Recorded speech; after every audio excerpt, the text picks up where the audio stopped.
I'd like to hand things over to Chris Merrill, ESPC's Executive Director, to talk a little bit more about our work, give a quick overview of housekeeping, and introduce today's panelists. Thanks, Anna, and thanks to our panelists and viewers for joining us. I know that you've all been pretty darn busy lately. We're excited to get started, and we have a lot of people who've tuned in to watch. So all attendees other than the panelists are automatically muted, and you won't be able to see the folks who aren't panelists.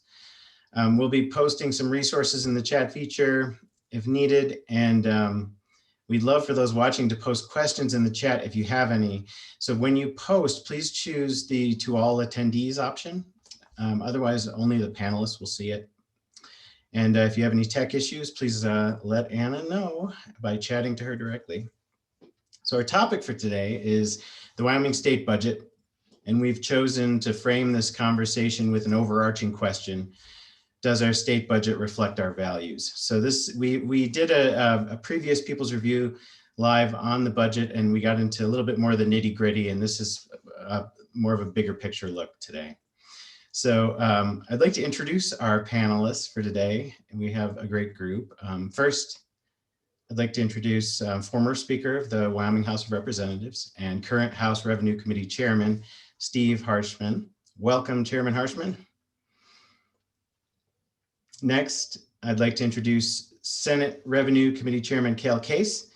Welcome, Cale Case. Chairman Case, for those viewers who aren't completely familiar with the process of the legislature, I'll just explain that when the House and Senate Revenue Committees meet jointly, for example, in the interim between legislative sessions, Senator Case and Representative Harshman serve as co-chairman of that joint committee.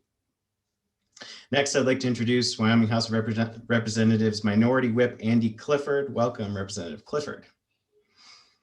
And next, I'd like to introduce University of Wyoming Professor of Economics, Dr. Robert Godby. Dr. Godby is the Director of the Center for Energy Economics and Public Policy and Associate Professor in Economics and Finance at the University of Wyoming. Welcome, Professor Godby. All right, let's dive right in, shall we? So the topic we're here to discuss today is Wyoming state budget, and we've chosen to frame this discussion with an overarching question. Does our state budget reflect our values?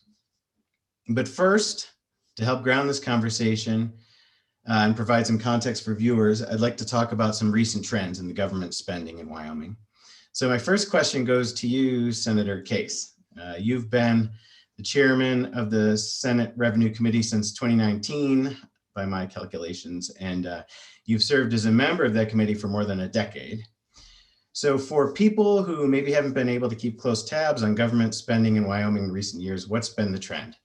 Has government spending been growing over the last 5-10 years, shrinking, staying the same? Can you talk a little bit about that big picture, if you will?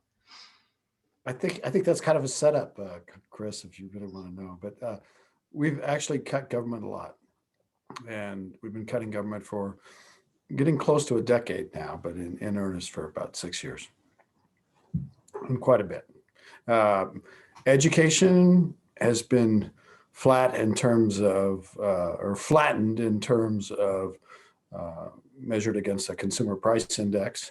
It hasn't taken the hits that the rest of state government has, and that's a rub for a lot of my colleagues, but its revenues have been flat as well. We'll be talking a little bit more about education funding later on.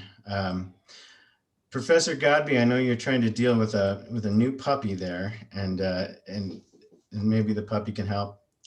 So can you give the people watching a quick overview of the reason behind these cuts, why the tax revenues have tanked so much, and I guess to put a finer point on it, is this part of a normal boom bust cycle that longtime Wyomingites are familiar with, or is this something different? You're still muted. So how long do you have, I guess, is the answer. To answer the first question, it's something that Wyomingites are very familiar with. What we are in is a downturn in energy markets. We've seen that for a long time. The change that I think we're all facing now is that this is not just a regular cyclical boom. In coal, if we look at the three energy commodities and just broadly speaking, each of them is responsible for about a third of those mineral taxes. And they, if you use different estimates, about half of the funding for, say, the general fund. Coal is declining for market reasons.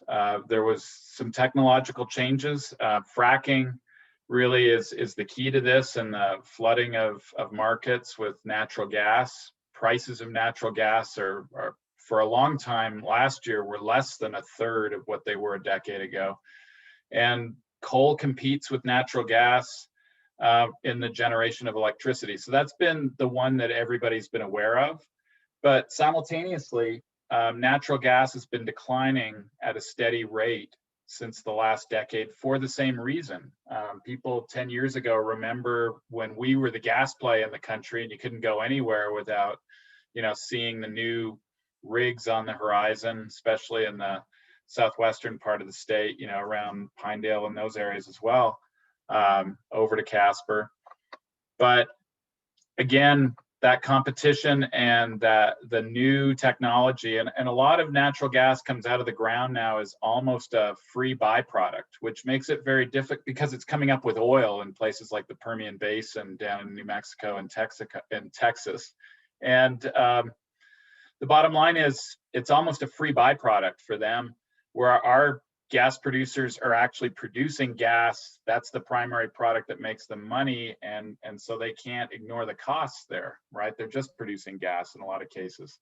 So the long and the short of it is we're looking at a technical change that has caused what we would call a secular decline in coal that we don't expect to reverse anytime soon. We would really have to change completely the way we use coal in the economy in the long term.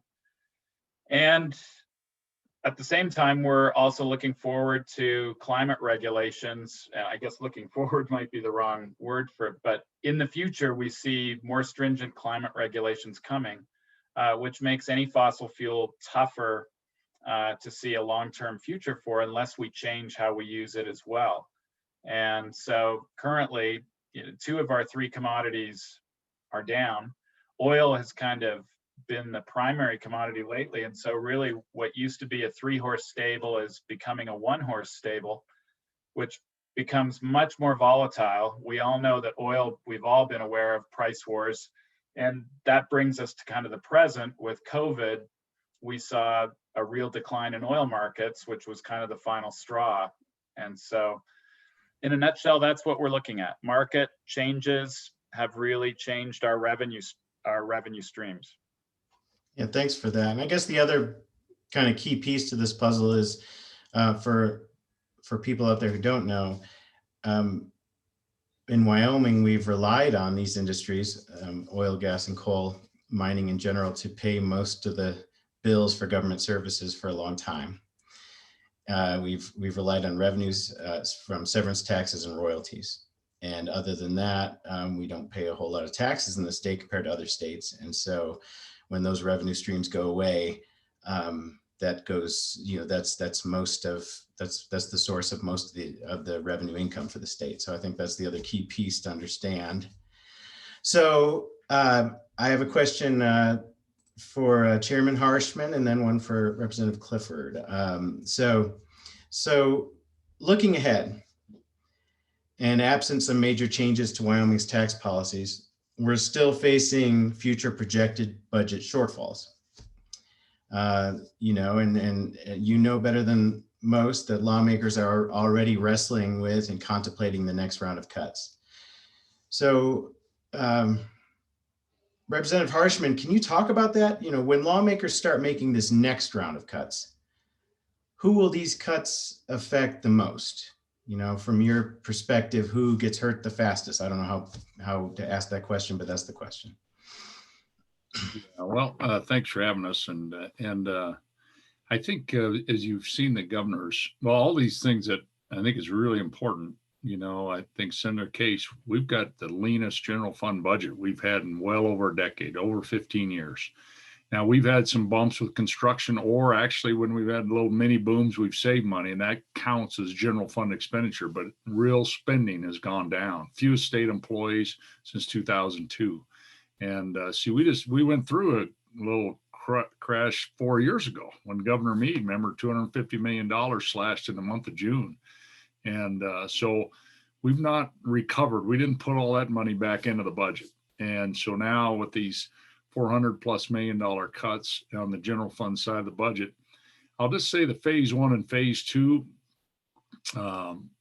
they're painful. There's no doubt, but a lot of that was done with,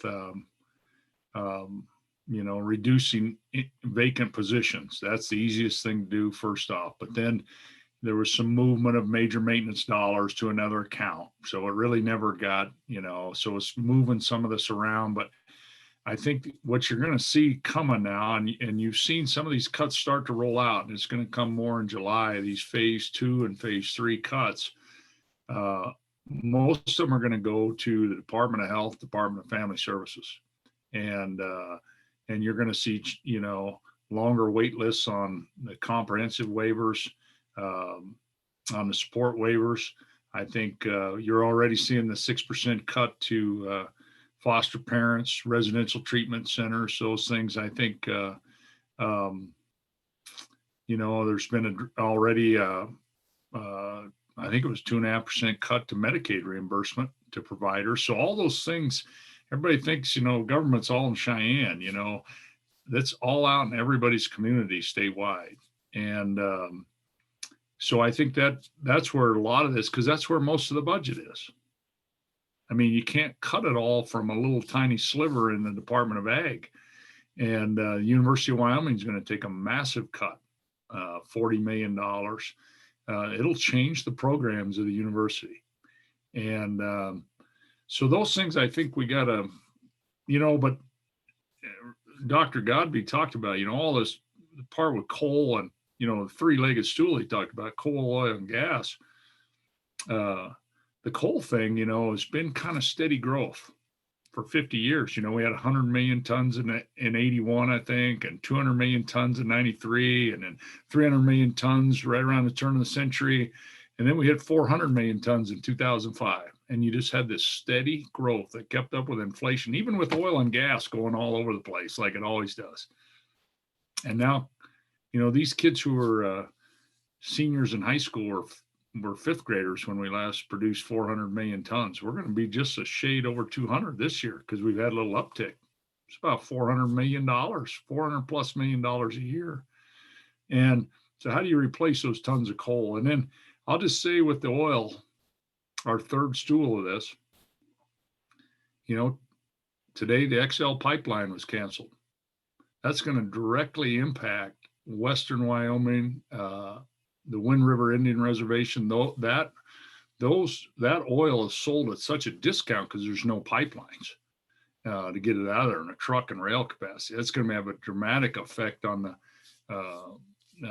all through the basin. And then the drilling piece, federal government owns 2/3 of the minerals in Wyoming.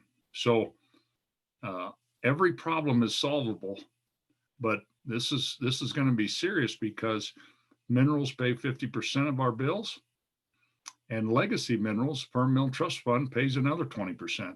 So nearly 70% of our bills are paid by minerals or legacy minerals. And it's been a real blessing because then it's allowed us to have the lowest tax burden anywhere in the United States. And with that, I'll get off that soapbox, but a long answer to a short question. Thank you. Madam Minority Whip Clifford, did you want to chime in here? Sure. We have some tough decisions ahead of us in this upcoming legislative session. And the big difference about this session is we're in a pandemic. And we have some cuts in what the governor put forward, and then the Joint Appropriations Committee put forward. And it's going to be tough, and especially from the constituents that I represent.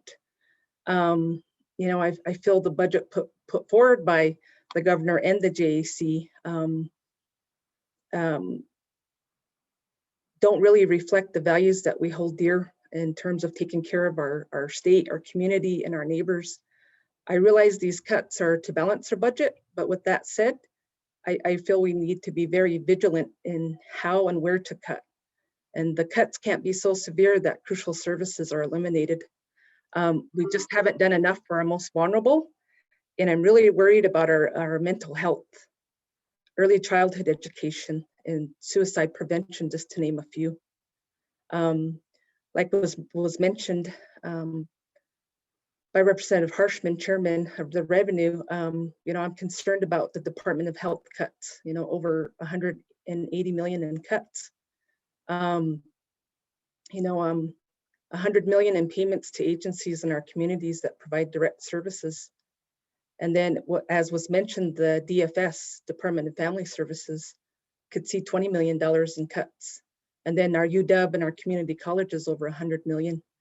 And so it really affects treatment centers, inpatient, outpatient, extensive treatment, hospitalization, into our incarceration rates, and those have ripple effects.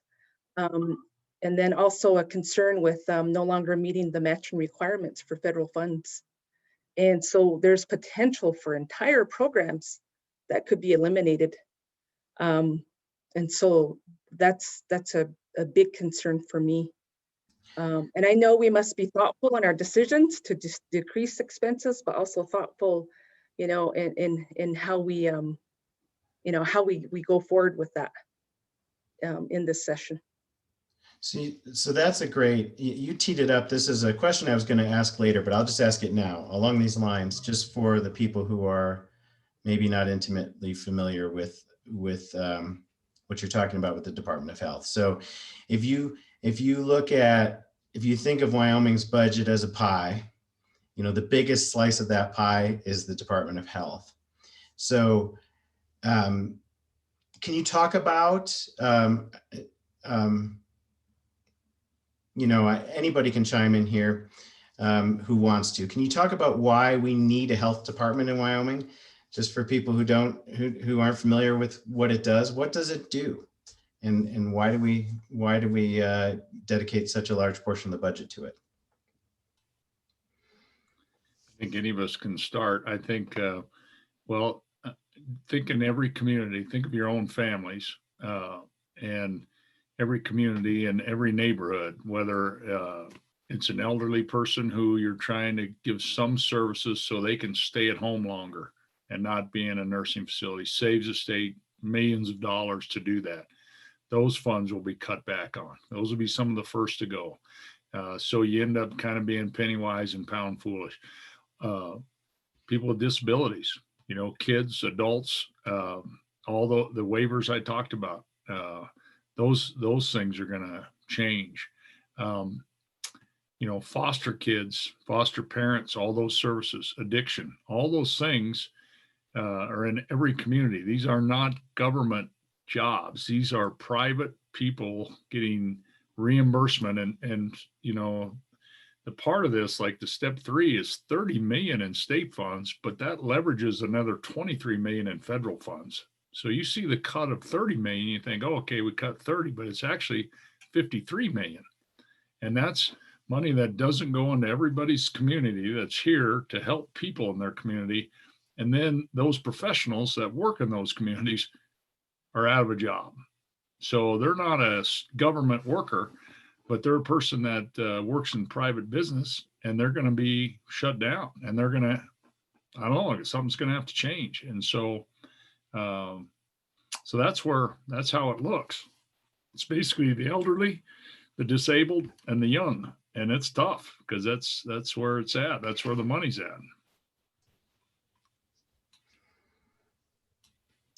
But let me just say this. I think the legislature will come back in and put a bunch of that money in. I just think we will. I think when the debate gets going, we've got a $1.2 billion rainy day fund. It's going to keep shrinking. I think we should spend that down before we talk about taxes. or real dramatic cuts. But anyway, I talked too much, so thanks. Would anyone else like to weigh in on the topic of the Department of Health before we move on to other pieces of the budget? So the other big piece of the pie, when you look at the budget, is public education. That's a big piece of budget pie in Wyoming. And there's an old saying, don't tell me what your values are, show me your budget, and I'll tell you what your values are.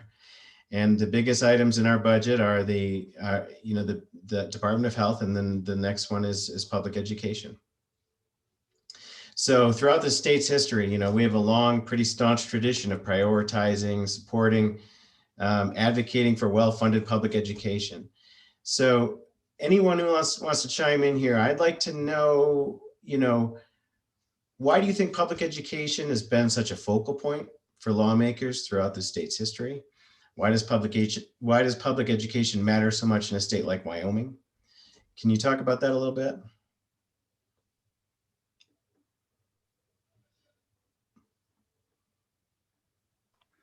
So Chris, a clarifying question. So I think you're referring to the shares out of the general fund, right? And going around the pie with the Department of Health and then public ed being UW and the community colleges. But we also have separate funding that goes into K-12 spending as a separate budget, which is really larger than all of, if it were in the pie, it would be the biggest slice, right? So,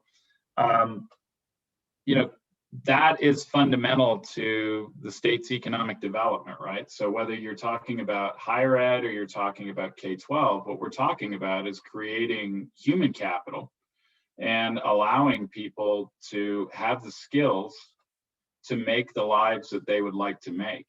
And so from a value benefit, clearly that's fundamental. We split them in two though. We split them into K-12, which is necessary, right? Required education. And then we talk about higher ed, which kind of goes into two slices. The community colleges have always been more focused on vocational education and training, as well as shorter degrees that allow people to get into the workforce. So there's a real workforce development part to that.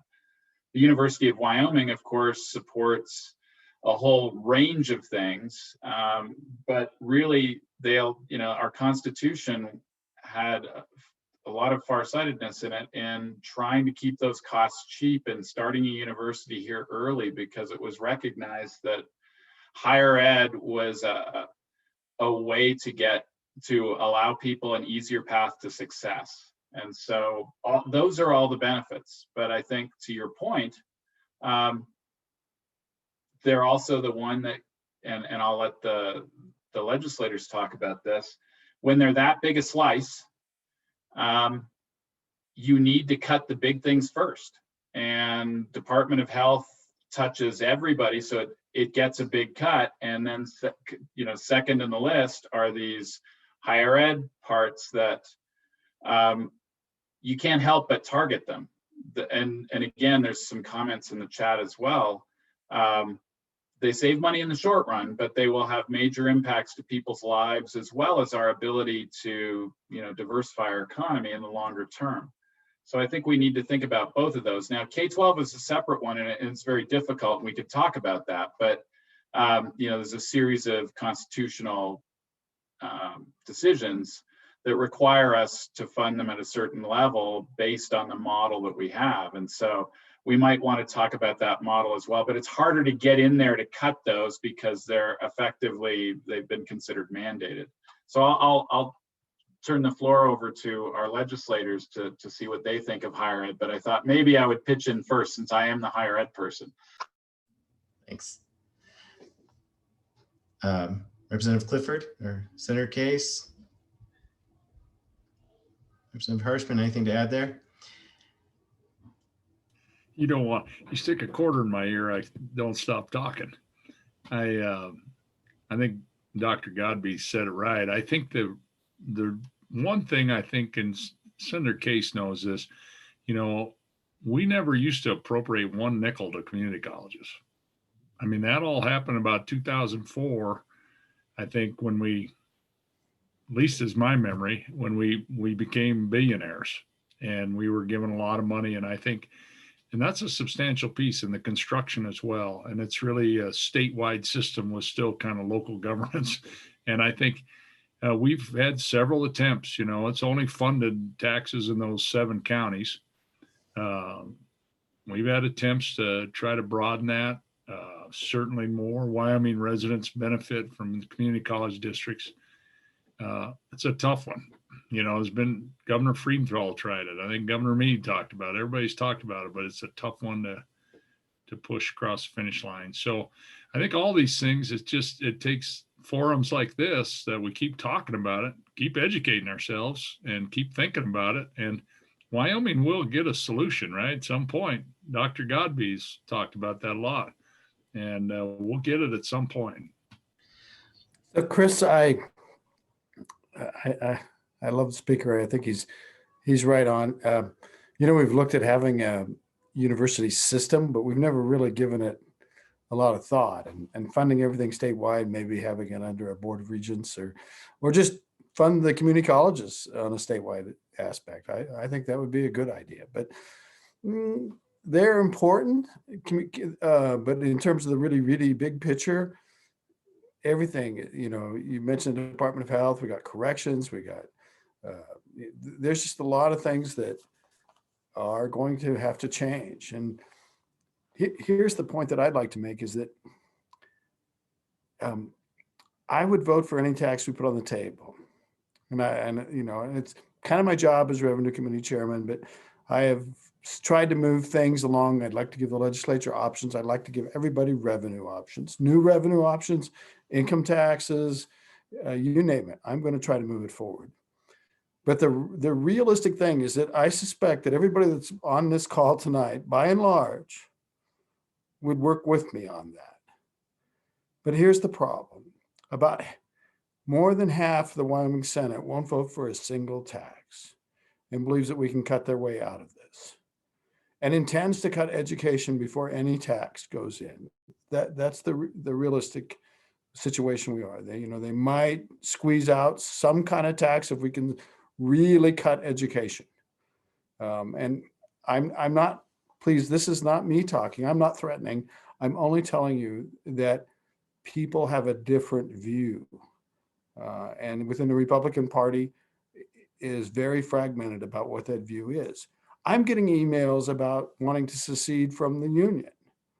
And I've got more than I've ever conceived I should get. So let me just say that I think we're dancing around the edge of the big problem with this whole discussion, to be really honest. Senator, I was just going to go right there where you, all right. where you went. Shut up. No, I appreciate that. So let's talk about this. There is the revenue side of the equation too. We are not, as it turns out, in a trap. we can make different choices, right? And I hear what you're saying about right now more than half the legislature is pretty anti-tax. That being said, so now just let me throw this out here though. Isn't this about, does our budget reflect our values? Mm-hmm. Okay, well, duly elected legislature, we might not be able to pass any taxes. We will try. But does the legislature reflect your values? They were duly elected. Maybe not the people on this call, but there's this thing called Wyoming, and they were duly elected. Yes, they were. But sentiments can change, right? I think that a lot of folks who have been open to the concept of changing Wyoming's tax structure, modernizing it, however you want to put it, over the years have been afraid to speak out. And there's been a lot of fear.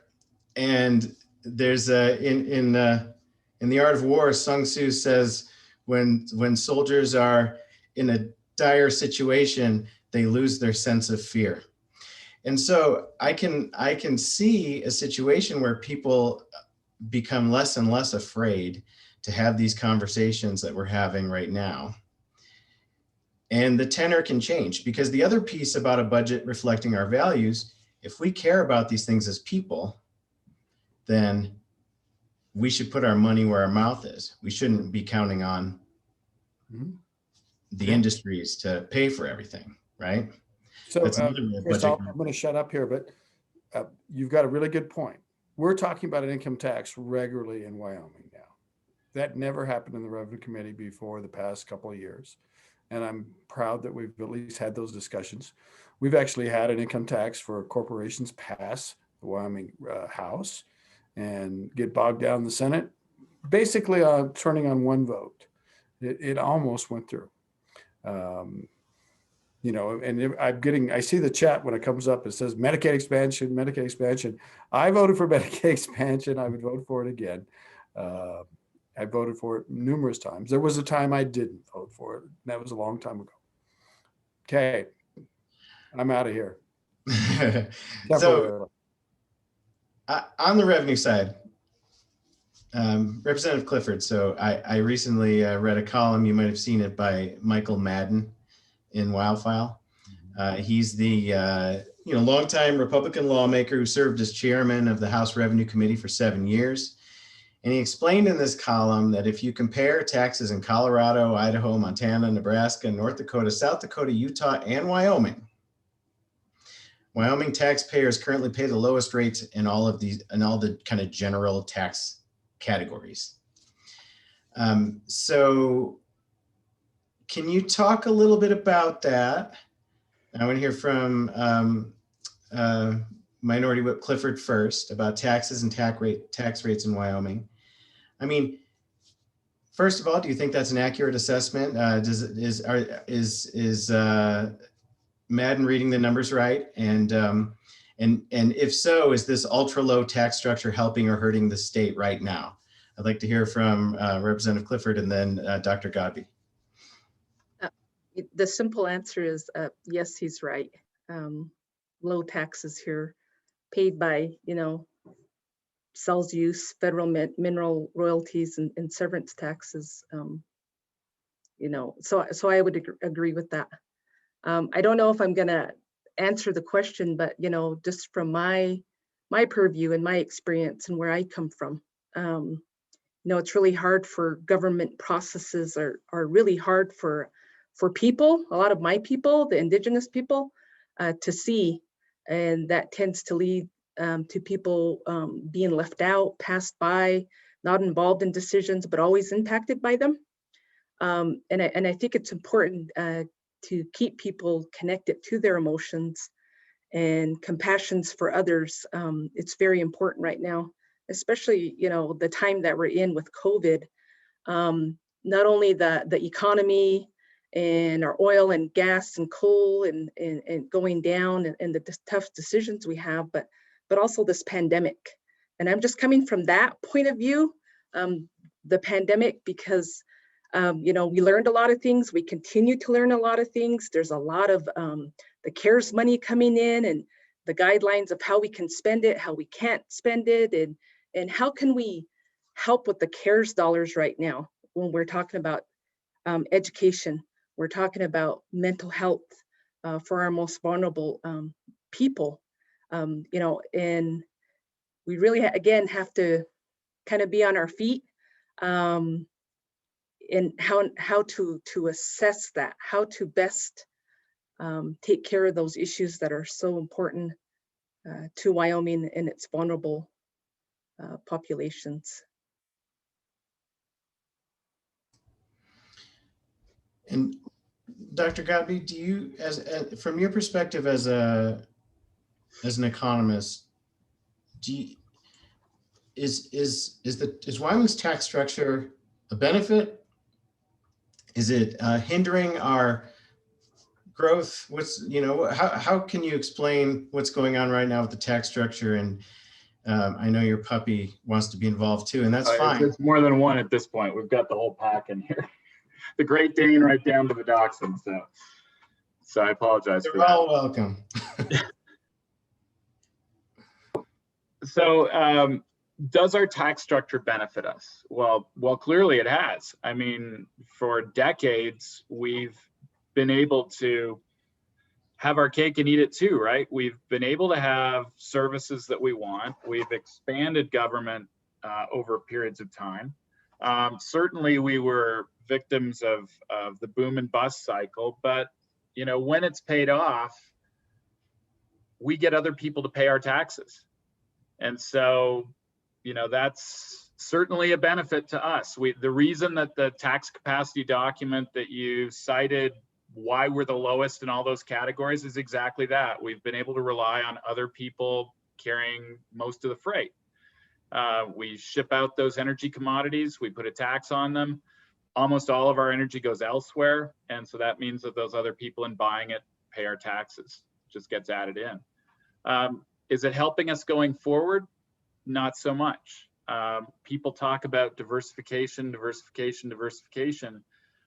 If we were to diversify our economy, we still wouldn't solve our revenue problem, because you know we'd be looking at growth in the sectors that we don't tax. And you know the Taxpayers Association has a great example of that, where you know a family of three gets cited all the time. And Casper uses over $27,000 in public services that they enjoy, and they pay a little over $3,000 in taxes. So that tax system will hurt us going forward if what we really want to do is diversify our economy, for two reasons. First of all, people coming to this state, well, we've talked about low taxes being key to economic diversification. Clearly, that's not everything, right? I mean, it gets said over and over again, but if taxes were everything, we'd be California and California would be Wyoming. You know, companies look for more than taxes. They look for amenities, they look for good services, they need infrastructure. All of those things cost public dollars. On the other side, they look forward, and our tax system is often looked for sectors that we could potentially tax so that we avoid it on ourselves. So that could scare some sectors away, because you know if you look like a big ticket sector, maybe you're the next target. We really need to think about broader based taxes where everybody is involved, everybody pays their share, because that's really how, then it's a fairer tax system, as some people would say. And you know if you look forward and you're worried about taxes going up or services going way down, you might think twice about coming to Wyoming. So we're handicapping ourselves in diversifying our economy away from those industries that are changing. And simultaneously, we're not really addressing the problem, which is the revenue structure that we have. And then I think this issue of values is really important, because and the issue of conversations, because this is something that feels like it has snuck up on a lot of people, and they're trying to sort through all of what they're hearing.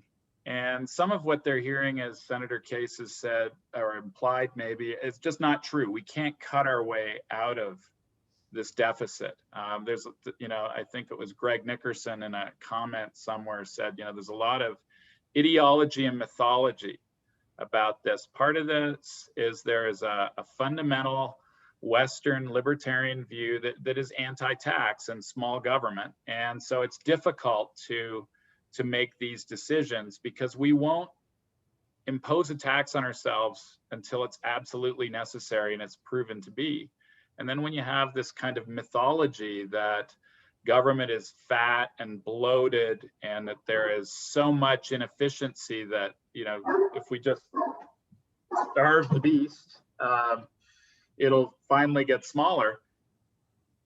You know, we've cut past the fat, past the muscle. We're in the bone now, as the governor said. And so we really do need to think about things, but it takes time for that reality to sink in. And we do need to talk about it, and people have to become informed, and they have to realize that some of the things, you know, if you're told we don't need to raise taxes, yeah, well, you're going to try that first. And only when it's been shown that that won't work will you go somewhere else. We did a recent study, and where Wyomingites are, their number one concern right now We did a survey that we'll be presenting to the governor in a brown bag and legislators next week. The number one concern of Wyomingites is keeping K-12 funding where it is. We have a lot of legislators who came in that are aiming at K-12. And the second thing, though, almost as important, they don't want their taxes raised. So we're kind of in that contradiction where what's left. And I don't, you know, some people have said, well, it's just a contradiction. We're sunk because we really can't cut our way out of this. But I think that really tells us this means we have to talk about this stuff. What do we get? You know, K-12 is the last thing that really hasn't had major cuts to it yet. It's been protected from a lot of them. We should talk about what those cuts would look like and what kind of trade-offs we're facing. And as Representative Clifford said, we will soon be feeling what the cuts are going to cost us in other areas. And so we'll soon be very aware of what the trade-offs are, but we just haven't experienced all of the trade-offs yet. And so until we do, I don't think we're going to start to see this groundswell of raising our own taxes. I mean, one of the things that came out of this study is if anybody believes there's a silent majority out there that are willing to raise taxes right now, our study would say they're wrong. And so that means we're really going to have to spend our time talking about these things and actually rediscovering our values. What is it that we want to protect? And how much will that cost? And where should it come from? And really focusing on what the benefits are to Wyoming and why, as Wyomingites, you know, we celebrate Wyoming. And it should be a positive conversation because these decisions will ensure that those things could last. So along those lines, we have about 18 minutes left. I'd like to make an observation and then ask one more question, then we can go to the chat and see what questions we might answer there. The observation I'd like to make about what you just said, Professor Godby, about kind of this philosophical opposition, libertarian, I think you described it as libertarian opposition to kind of government and government spending. You know, I think that that's changed over time too, because I think traditionally the perspective was that the best government spending and taxation happens the closest to the people, because that's where the most accountability is, right? And you know, not all, it didn't used to be that all taxes are bad. You know, it wasn't like this black and white kind of thing. It was like, you know, we want accountability. Yes, taxes are inevitable, but you know, you get more efficiency and more accountability and just a better government spending closer to the people. That you know, that's how I would kind of paraphrase, describe the more traditional kind of Western conservatism around taxes. And it seems like that has changed. Now we have this really loud, passionate, uncompromising anti-tax philosophy that seems to be drowning everything else out. So with that, you can say I'm wrong if you want to. And then I'd also just like to say, within that context, what's your vision, co-chairman Harshman and Case, for the Revenue Committee in the coming year? Within that context, within this context of this really uncompromising anti-tax thing that's going on right now, what's your vision? Where do you go with the Revenue Committee? Well, I sort of think this is our time in the wilderness. And I'm kind of serious about that. We are going to have a tough stretch through here. I think even the people that make the appointments to the committees realize, you know, it's going to be worse and we need to at least prepare the way. So my Revenue Committee, I'm working with Chairman Harshman. I really want to prepare the way, and maybe we're not going to fix it this session. We'll be lucky to hang on this session.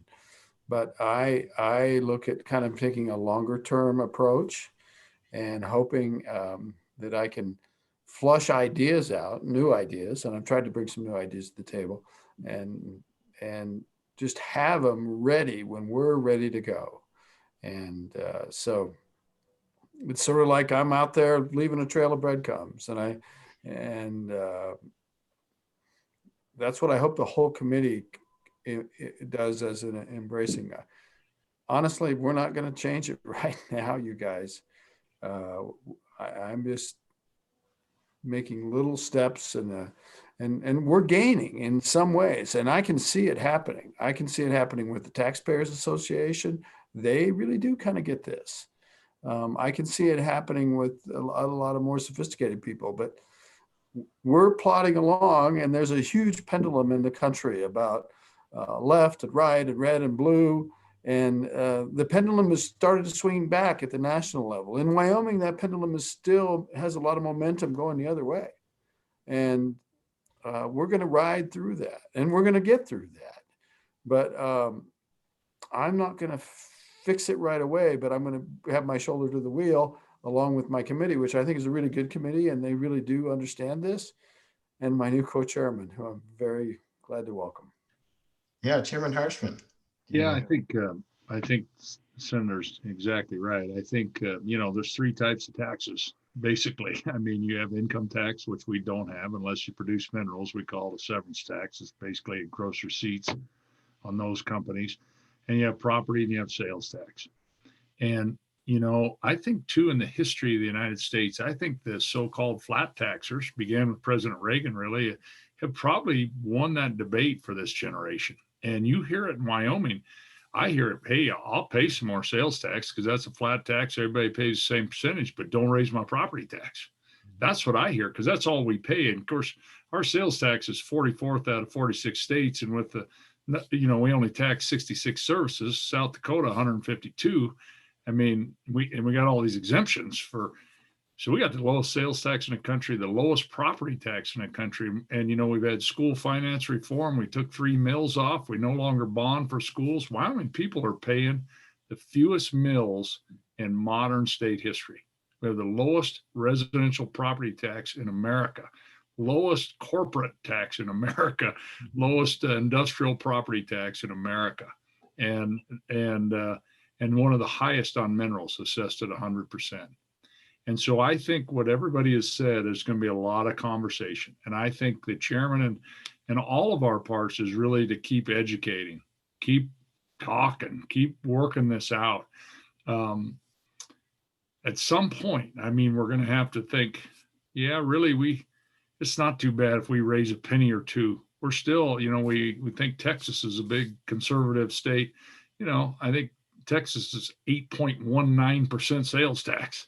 And a high property tax and a gross receipts tax, 3 pennies higher than us, and their economy's booming, taking off. And so I think all of us are going to have to, and with that, I'll say this: part of revenue is to look at all revenue flows. We have some really outdated flows in severance and federal mineral royalties, and we're taking part of our permanent mineral trust fund that is supposed to be used for today's beneficiary, 1.25% of it, 100 million a year, and we're putting in a savings account for future beneficiaries. I think there's a real there's an equity problem, but I think there's an ethical problem with that. And I think we got to look at all these flows. You got to current beneficiaries to future beneficiaries. Do we cut people today so people in the future can have a freer ride? I mean, you got to weigh all this stuff. So I think all these stones are going to have to be unturned. There's still some serious revenue flows in our state. The 1% severance and this 1.25% refill of the rainy day fund. $180 million a year. And so I think all those stones are going to have to be turned over as well, and keep talking about all this. But I think everything that's been said, I mean, we just got to keep moving forward. Every problem can be solved. And we can do this without tremendous pain to everybody. And I think that's what we'll eventually do. But it's going to take a lot of evenings and a lot of talks like this all over the state. I think we have two of the most optimistic people in Wyoming who happen to be co-chairing the Revenue Committee, and I think that's probably appropriate at this point. So that's great. Yeah, lots of great comments here. You know, what I think about a lot, though, is when we're talking about this, like you just made so many great points about our taxes compared to taxes in other states, about the permanent mineral trust fund. And then I think about my fellow community members who don't do what I do and they don't do what you do. They have families and jobs and responsibilities and challenges to overcome every single day of their lives, and this is not part of the kind of popular consciousness right now in Wyoming. I don't think that, maybe actually Professor Godby, you'd have a better sense of this, but because of your surveys, but it just doesn't seem to me like this crisis really has penetrated the popular consciousness of Wyoming yet. Am I wrong there? I think you are. I think people recognize this but I think it's very difficult. Representative Clifford made a point that, and you said it really eloquently, that your people are not seen, but they're affected, or and I think a lot of people in Wyoming feel that way. They also feel like they don't have the expertise to be part of this conversation because it is so complex. When you get down into we have one of the most complicated revenue models in the country right now. There was a recent paper written by someone at Brookings who said, if you were trying to create a revenue model that was opaque as possible, basically, that had the least transparency, you wouldn't have to look farther than Wyoming's. And it's because it's just, we've got, this goes into this bucket until it gets this full, and then it goes somewhere else. And so when you get down into brass tacks and the numbers, but regular people can still be involved in this, and it does come from what your values are. But I think really where people can be involved is not so much talking about a negative conversation about where you cut, but what is it that you want to preserve, and make sure that people know that, so that then when the conversations turn to how do you do that and you need that expertise, they at least have the guidance of knowing how people feel. Because when people aren't part of the conversation, then the people who are part of the conversation assume that they know how the others feel. And I think that that's where we need the checks. And I think that's where we could have, wider conversations that were more inclusive. And, I know it was in jest, we have two of the most optimistic people here, but we have an opportunity here to look forward. We could focus on the problem, or we could focus on the state that we want to have. And the positive conversation, maybe I'm just a dreamer, but that positive conversation could guide us. And I think it could really be helpful in allowing other people to have their voices heard, because we all know we all have ideas about what we love about the state and what we want to preserve. And that doesn't need any special expertise. And it could be a more inclusive way to start the conversation to try to figure out what we need to do. So let's start that conversation. That's awesome. So we have 6 minutes left. Let's do a bit of a lightning round. I'm going to use some of the language you just used there, Dr. Godby. Representative Clifford, we'll start with you. What do you want to preserve? And what do you want to change in terms of Wyoming's budget? Anything else? Thanks for that question. I want to preserve our K through 12. Our K through 12 in my district and with my constituents is so crucial. And I think the pandemic really highlighted the silver lining.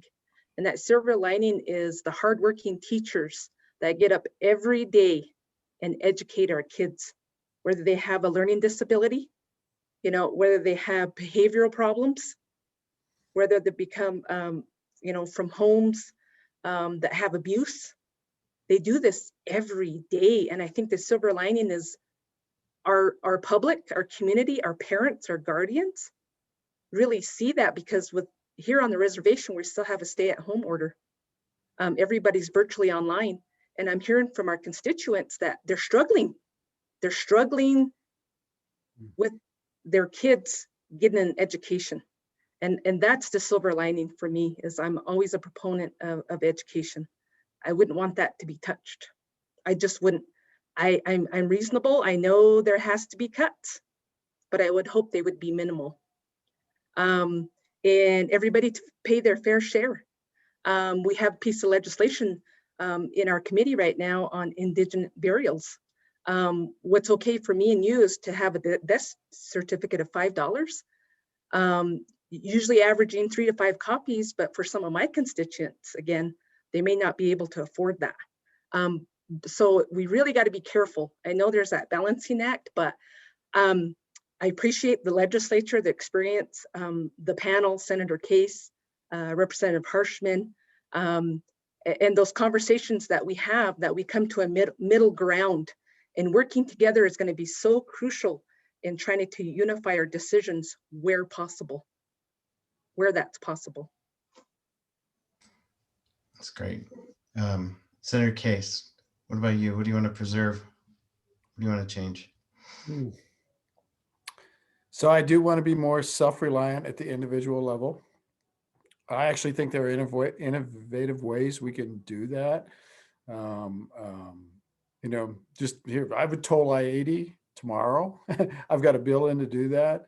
I think we're just missing an opportunity there to have a more sustainable transportation funding mechanism through that as a start. I think we could stand an income tax. I really do. I think our you know, a lot of people say an income tax doesn't have a chance, and our Constitution makes an income tax totally ineffective. I just disagree. I think the people that wrote that clause in our Constitution, and for everybody listening, just what that says is that if you do impose an income tax in Wyoming, you have to actually reduce the tax bill by all the other taxes paid, whether it's a local sales tax, property taxes, they have to come off. That was before the severance tax, but everybody assumes the severance tax would come off too. So basically, the income tax would be applied to everybody, but there would be, all the taxpayers would be able to reduce it by the amount of other taxes they pay. And that sounds, wow, that'll never work. You can't raise any money, blah, blah, blah. The truth is you could raise quite a bit of money, and it would actually raise it from the people that aren't paying anything now. And don't have all the oars in the water. And I think that's just a great idea, and we'll just keep plugging away on that. We might start with businesses. We might start with high-end individuals. And then I saw in the chat when I was flipping off, I couldn't read it all that fast, but we have looked at real estate transfer taxes. We do have to figure out a way. This isn't really self-reliant, but there are some folks that take advantage of Wyoming's business and tax climate to have fabulous fortunes here. Fabulous wealth, fabulous holdings, amounts of land that is in ag status and paying very little taxes that would blow my ears up, blow my hair off. Okay, so we have to reach out to them. An income tax might do it partly. Real estate transfer tax might do it partly, but actually closer imposition of our existing property tax in a sense that what is actually part of the ag operation and what is the music amphitheater, the huge barn for riding arena that's not ag, tax it. So, I want to do a tax on electricity. I think it'd be a great, fair tax. It's something we export.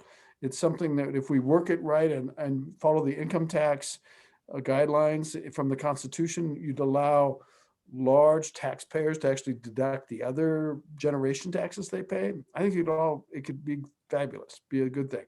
I got more ideas. I'm not giving up. Get it to Harshman and Godby. 30 seconds left. Representative Harshman, you get the last word. Well, I think, obviously as a Wyoming kid, grew up here. I grew up in Midwest Wyoming. I think that's what built the state initially, right? It was the largest oil field in the world. And frankly, the coal miners in Northeast Wyoming have built this state the last 50 years, and some of the gas field workers and sublet. We have our tax laws now encourage the super wealthy to come here and buy our river bottoms, buy up our ag land, pay zero taxes on any of it, and get a Wyoming driver's license. And I think at some point we got to say, why is that the wealthiest county in America? Why? And what have we done? And how? So all this is a process of asking all these questions and really modernizing. We're not the first state that's gone through this. And we're probably the last one to deal with it because we didn't have to deal with it. We had minerals. But we're going to go through this tax reform piece and a real deliberate thing, probably over the next 10 years it's going to take. So let's get on board. And then finally, I just hope we keep our Wyoming values. Quit calling people names. Knock it off. Let's talk to each other. And I see that, and particularly from some of the folks who are moving here. They want to call me names. I'm saying, what are you doing? I'm like, I used to work on an oil rig, man. Knock it off. And used to dock sheep when I was a 5-year-old. Knock it off. And it's a lot of these cats are moving here from somewhere else. And we want people to move here. We want that, but we got some Wyoming values, the way we treat each other, the way we talk to each other, the way we can have civil conversations and move the state forward and have charity to our older people and those less fortunate, take care of each other, and still have tremendous freedoms. Jeez, greatest place anywhere to raise a family. So I have real confidence in that. We'll just keep moving forward. We'll just stay off the Facebook and keep fishing. I think that's the main deal. Thank you. What a great way to end it. Thank you. Thank you all for joining tonight. And I will hand it over to Anna. Thanks for joining the People's Review Live. The Equality State Policy Center is a 501c3 nonpartisan nonprofit organization. We rely on charitable gifts to fund all of our work. Donations can be made on the web at equalitystate.org or by mailing a check to 419 South 5th Street, Laramie, Wyoming 82070. If you'd like to help sponsor the series, let us know. If you'd like to sign up for the newsletter, action alerts, or make a donation, use the web address in the chat. And again, you can email me if you'd like to join our leadership circle